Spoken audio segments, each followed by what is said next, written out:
दोस्तों, आज मैं फिर से एक नया चैप्टर लाई हूँ 7 स्टैंडर्ड का 7 चैप्टर सेम 2 का सूतक्या। ओके, तो चलिए मैं एक्सप्लेन करती हूँ। ज्ञानम भारम भारः क्रिया बिना।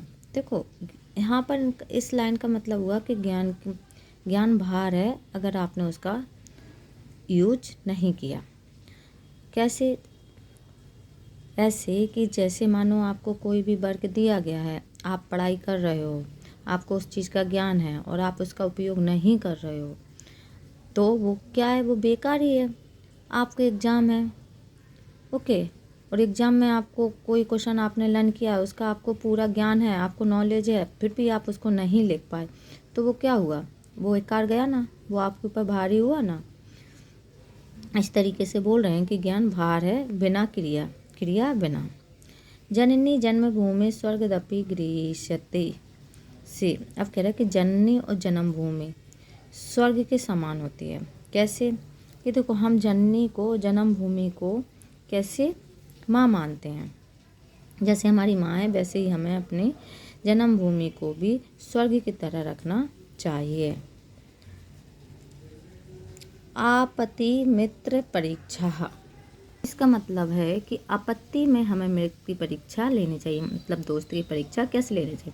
देखिए, कोई भी फ्रेंड होता है, हमारा मित्र होता है, जब हमारी आपत्ति आती है, हमारे पास मुसीबत आती है, तभी पता चलता है कि ये मित्र है या शत्रु है। तब उसकी परीक्षा होती है।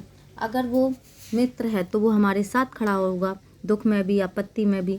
और अगर वो हमारा मित्र नहीं है तो वो हमसे दूर हो जाएगा। तो कहते हैं कि आपत्ति में मित्र की परीक्षा हो जाती है। श्रद्धावान लभते ज्ञानम। श्रद्धावान मतलब होता है कि श्रद्धा युक्त, मतलब हमें ना युक्ति बना के रखना है, हमें श्रद्धा रखना है, ज्ञान रखना है। क्योंकि देखो, ज्ञान श्रद्धा ये हमारे साथ चलते हैं। जैसे मानो आप भगवान पर श्रद्धा रखते हो तो हमें उनका ज्ञान होना चाहिए। कोई चीज़ की श्रद्धा है तो उस चीज़ का हमें ज्ञान भी होना चाहिए कि इस चीज़ की श्रद्धा हमें क्यों है। बुद्धि यस बलम तस्य। यहाँ पे कह रहे कि बुद्धि बड़ी है या यस, बुद्धि बड़ी है या बल। तो देखो, बुद्धि तो बड़ी है, बल नहीं है। क्योंकि अगर देखो, हम बुद्धि से कहीं भी जीत सकते हैं पर बल से नहीं। हर जगह हमें बल का प्रयोग नहीं करना होता है। हमारे पास अगर बुद्धि है ना, तो हम पूरी दुनिया को अपना गुलाम बना सकते हैं। तो कहते हैं कि बुद्धि बल से बढ़ी हुई। सड़गे शक्ति कलयुग योगी। यहाँ पे कह रहे हैं सड़े मतलब यूनिटी, कि अगर एकता है तो हम पूरे कलयुग को जीत सकते हैं। शक्ति, एकता से बड़ी शक्ति कोई नहीं है।